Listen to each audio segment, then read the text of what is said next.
Okay, back here for sideboarding and a bit of a disparity in Yeah. in how we're doing things. My sideboard is certainly not built with this matchup in mind for obvious reasons, um, and I'll just bring in a couple K returns to hopefully clear the board of some of Michael's weird sort of cheap creatures. Can help if I have to ever like blow up a hanger back to clear away the tokens. Well, as you see, Michael's brought out Voltaire and Pariah, but this card would also be particularly good against that. And most of the pressure that he was putting on me was with like collections of cheap creatures. So I think a couple K returns would be nice, and I'm just bringing out some of the least efficient cards that I have in the deck. Pour over the pages. The most expensive card draw spell, and then one Fiery Temper. I think Galvanic Bombardment and the other red spells I have in the deck are a little bit better, and I'd like to keep in Lightning Axes in the post-board games to help against Distended Mindbender and Ishkana. So yeah, only 2 cards. Over on my side, I'm basically transforming. As you saw, basically Ross is a one creature protect the queen kind of deck. He just kind of worked with Nibelus Frost both game 1 and 2. So Voltaire and Pariah isn't that effective. It's a lot of work just to try to kill one creature by sacrificing 3 basically. So I basically slanted my deck towards taking out Pariah and some of the kind of cheaper cards that support it, like Elvish Visionary, Hangerback Walker, and Gather the Pack to find it. And I've kind of slanted towards Distended Mindbender. I Pilgrim's Eye as an enabler there. It both gets me my 4th land to cast the Mindbender and serves as an emerge sacrifice fodder for that. I've also replaced a Pariah essentially with another Ishkana, which is good in this matchup because the flying bodies are good for buying time and kind of making it difficult for Ross to put pressure on me. And then I basically filled out my bottom half of my curve with just cheap removal. The assumption is that if I can remove Ross's one big threat, then I can kind of just fill the board with small things, get resilient with Haunted Dead and Prized Amalgam, even though I've cut a Prized Amalgam, and kind of just work him that way. Might appear weird that I'm shaving some Gather the Packs when I'm bringing in so many spells, but because of the fact that I'm bringing in so many spells, I don't want my Gather to miss, first of all, and I also need just some amount of creatures on my deck to both fuel the Haunted Dead engine and just to make my deck more fluid. My deck is definitely not like as synergistic post board, but it should match up better against Ross's deck. So. Yeah, I'm definitely expecting the post board games to be a lot better for you. Just being able to answer a turn 4 Nibelus. Yeah. If you can't tap out for a turn 4 Nibelus safely, I think this matchup gets a lot better. All right, back here for game 3. I'm on the play. My hand looks a little weird, certainly different than the first 2 games, but that's to be expected considering how drastic our sideboarding was. But I like what we got going on. We need a little help, but I think we can get there. Yeah, and my hand, I've mulliganed to 6, and I've got some cheap interaction. We're going to need some help, though, but I think this is a keep on 6 cards, and I'll scry, and we'll keep that on top. Go.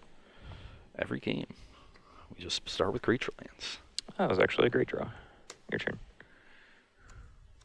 Okay, I am going to Tormenting Voice, and I'll discard Galvanic Bombardment. Sure.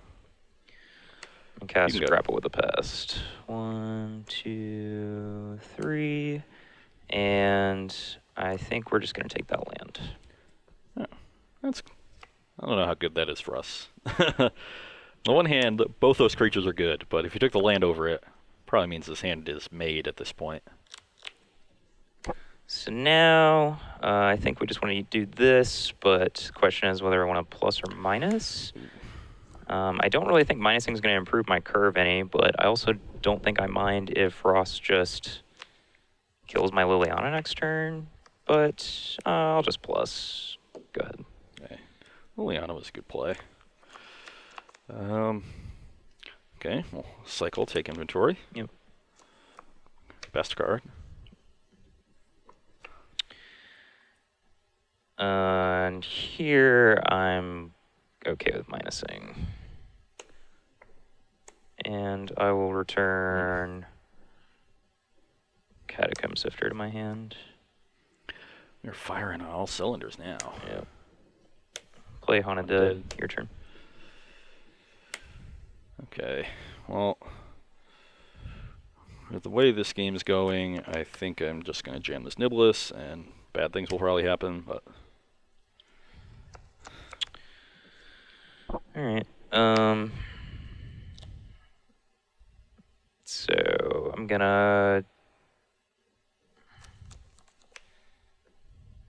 take my attack. If Ross wants to trade for Lily activation, it's fine with me. Oh, 18. Okay. And then I will cast Distended Mindbender off my Haunted Dead. That's really good. I was kind of wishing I had drawn a cheap spell that turn so the Niblis would leave Mindbender worse, but... Okay, so I'm taking that, and then... I guess I'll just take your... So basically I can take you the Lightning Axe or Tormenting Voice. Yeah. If I take Tormenting Voice, then Ross's hand is terrible, and 2 for 1ing himself just to kill Distended Mindbender is probably fine, so I think I'm just going to do that. Yeah, and the Niblis can tap down 5/5. And I'm going to go ahead and tick up on Niblis, and I think it's better to wait on this, so I'm going to pass.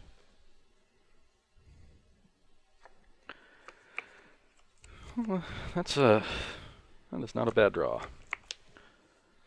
So you have 4 cards in hand? Yep. So I imagine the Haunted Dead is going to be activated. I would like to get Liliana off the table.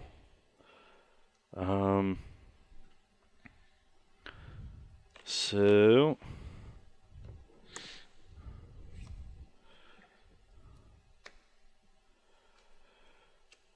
I'm actually just going to Lightning Axe to kill the Mindbender and tap down the Spirit.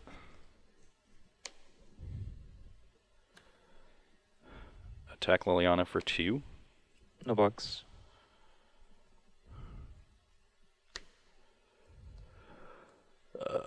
After no blocks, kill the Spirit. All right, ultimate price for Niblis.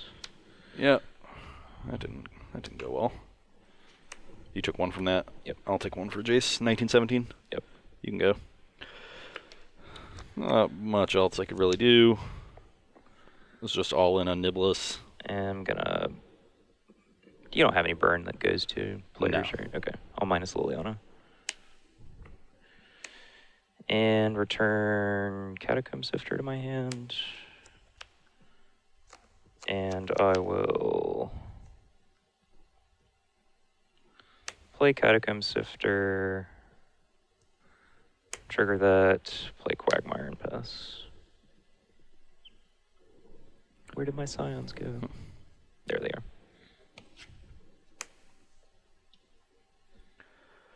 So...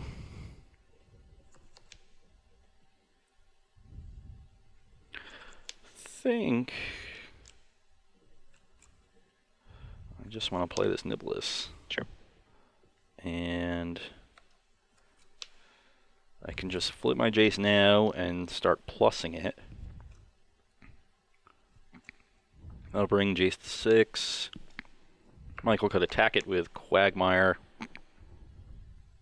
Has potentially enough mana with the Scion to activate both Quagmires. So if he does that, then it'll bring Jace to 2 and stop me from flashing back something. So I think I'd rather just keep the Jace in play. Alright, post-combat, I'm going to pay a life, return Haunted Dead, discard. And there's Haunted Dead. Yeah, Obmonic Coast and Hangerback Walker. So you're 18. Center's Battlefield tapped, I'll get a Spirit, and then Ross actually receives priority again because I did that post-combat. Yeah, that's fine. Okay, then Instep, Prized Amalgam will trigger.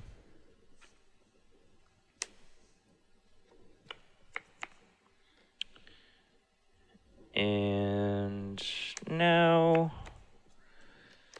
I'm gonna tick up on Niblis and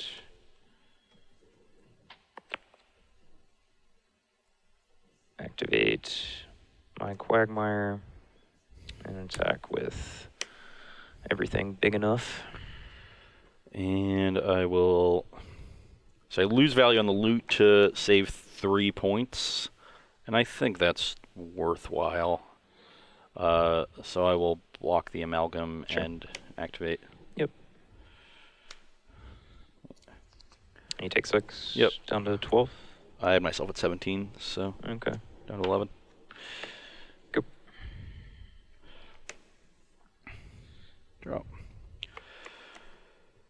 Okay. So I think I just want to flashback the Tormenting Voice, or one of them. Tormenting Voice.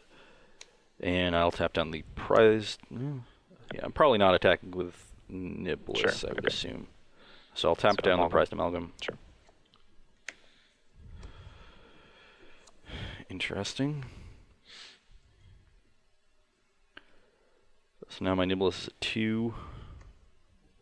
Maybe I'll attack with it. So this Jace is almost assuredly now dying next turn. This Niblis is going to hold back these two. If I attack Liliana, Michael almost assuredly jumps with the Spirit.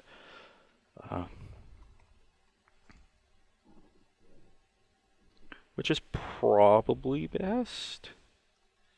I think I'd take a point. Yeah, because the sign gets held back by the Jace anyway. So, Well, I've Lily. Yeah, if you look plus Lily, but then I'm assuming you're minusing Lily on the next turn. Yeah, but Unless if you block, then I'm just going to kill your Jace, and then your Jace is dead, and then you have nothing. Oh, true.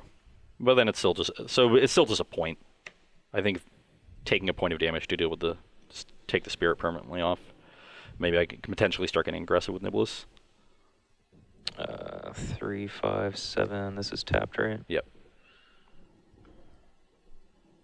Think I just want to return Haunted Dead. I assume putting 3 power on the battlefield is pretty good here. Yeah. All right, I'll take a point. Good 18. 17. Or I don't know why I keep screwing this up. Always the pain lands. All right.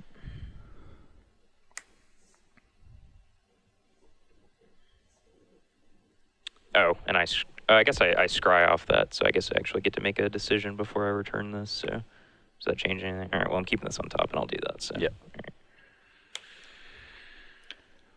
I guess maybe I should have waited because I drew that card specifically, but I don't know. Let's see. I'm going to animate Quagmire. I'll send. It's interesting. You're at 11. Yep. So if I just send everything at Ross, then 2, 4, 6, 8, 9, 10. You can go to 1. Yeah, I'll just attack you with everything. So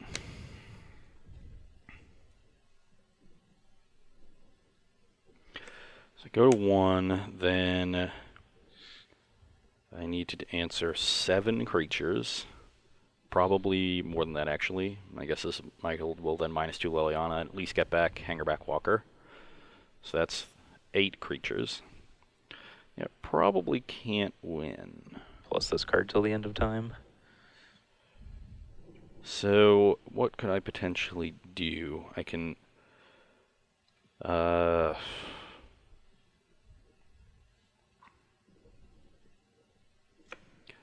I certainly think the potential of these dealing with extra creatures on later turns is the same as them blocking, so I'll just take 10 and we'll see what I can do.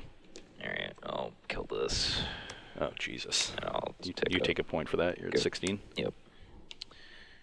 Now I'm very dead. Plus on that Sure. thing. Loot.